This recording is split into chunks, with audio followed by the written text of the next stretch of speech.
నమస్కారం అండి. This is hashtag you.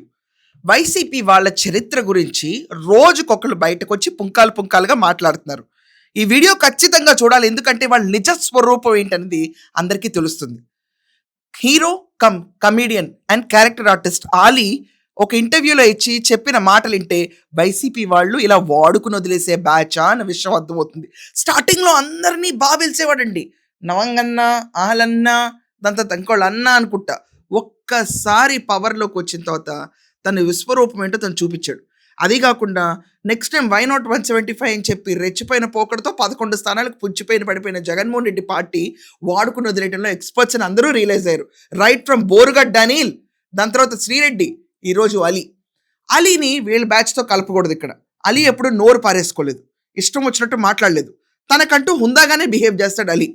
Ali 20 ఏళ్లుగా రాజకీయాల్లో ఉన్నప్పుడు అంటే ఏ పదవి ఆశించకుండా నిజంగానే టీడీపీతో ఉన్నారు అతను. అంటే ప్రమోషన్స్ కావనండి, ప్రతిదానికి హీ వాజ్ సపోర్టివ్. కానీ లాస్ట్ ఎన్నికలు, దానికంటే ముందు ఎన్నికల్లో ఆలీకి గుంటూరు టికెట్ ఇస్తా అని చెప్పి ఇంకా డిక్లేర్ చేయకపోవడం వల్ల జనసేన టీడీపీ కూటమిలో ఉన్నా కూడా అతను బయటకు వచ్చి వైసీపీకి సపోర్ట్ చేశాడు. కానీ అక్కడ కూడా టికెట్ ఆశించలేదు. కానీ ఏమన్నా మర్యాద ఇచ్చారా? ఏమన్నా పరువు ఉంచారా? అతన్ని తీసి పక్కన పడేశారు. ప్రతి ప్రమోషన్కి వాడుకున్నారు. ప్రతి చోట ఆలీ రావాలన్నారు. అతని ఫేస్ వాల్యూని, అతని వర్క్లోంచి వచ్చే రెవెన్యూని అంతా కూడా పక్కన పడేసి వాడుకున్నారు. ఇది కాకుండా జగన్మోహన్ రెడ్డి ఏం చెప్పాడు ఆలీకి? లేదు లేదు ఆలీ, నువ్వు కంగారు పడకు, నీకు ఒక మంచి పొజిషన్ నేను ఇస్తాను అన్నాడంట. ఈ ఎలక్షన్ కాకుండా వచ్చే ఎన్నికల్లో నీకు ఖచ్చితంగా పొజిషన్ ఇస్తా అన్నాడు. ఒకసారి వినండి ఏమన్నాడు. అలీ, ఈసారికి నువ్వు నా చెయ్యి, నెక్స్ట్ ఎక్కడి నుంచి పోటీ చేయాలో నేను చెప్తాను అన్నారు. అలాగే సార్ అని చెప్పి, ఎందుకంటే ఆయన అంత మంచి మాట చెప్పారు కాబట్టి నేను ఏకపిస్తున్నాను డెఫినెట్ గా. అండ్ సీఎం గారు డెఫినెట్ గా, జగన్ గారు డెఫినెట్ గా సీఎం అవుతారు.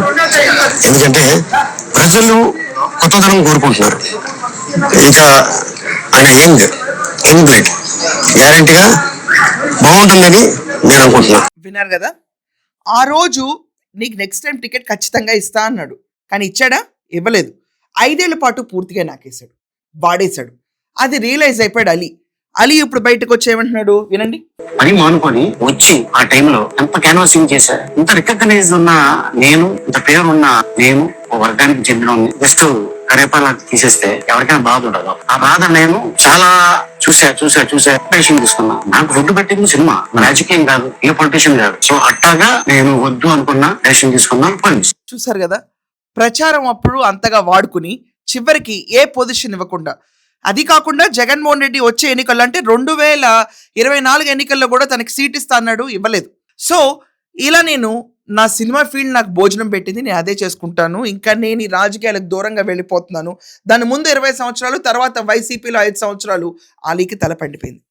ఇక్కడ ఒక విషయం చెప్పండి, ఇలా ఎంతమందిని వాడుకుంటారు, ఎంతమందిని వాళ్ళకున్న గుడ్ విల్, ఫేమ్ అన్నిటిని వాడుకుని వదిలేయటంలో వైసీపీ పిచ్చ ఎక్స్పర్ట్. స్పాట్లో మాట్లాడేస్తాడు జగన్మోహన్ రెడ్డి. తర్వాత అపాయింట్మెంట్ అనేది ఇవ్వడు. వాళ్ళు కలవాలంటే యుగాలు పడతాయి. ఆఖరికి పదవి లేకపోయినా కూడా జగన్మోహన్ రెడ్డిని కలవటం కష్టమని శ్రీరెడ్డి కూడా చెప్పింది. ఇలా పుంకాలుగా వైసీపీకి వ్యతిరేకంగా ఎవరైతే ఒకప్పుడు వీళ్ళ కండువా వేసుకుని వీళ్ళ కోసం ప్రచారం చేశారో వీళ్ళు ఈరోజు బయటకు వచ్చి మాకెందుకయ్యే బోర్డు రాజకీయాలు, మేము ఎందుకు టైం వేస్ట్ చేసుకున్నాం అనే పరిస్థితికి వస్తున్నారు. ఇలాంటి వాళ్ళు వచ్చే ఎన్నికల్లో దుమ్ము దులుపుతారంటే అసలు ఈ పార్టీ ఉంటుందా అనే డౌట్ చాలా మందిలో వస్తుంది. మీరందరూ ఏమంటారు దీని గురించి? మీ ఒపీనియన్స్ ఖచ్చితంగా కమెంట్స్లో రాయండి. That's all for now. Thank you.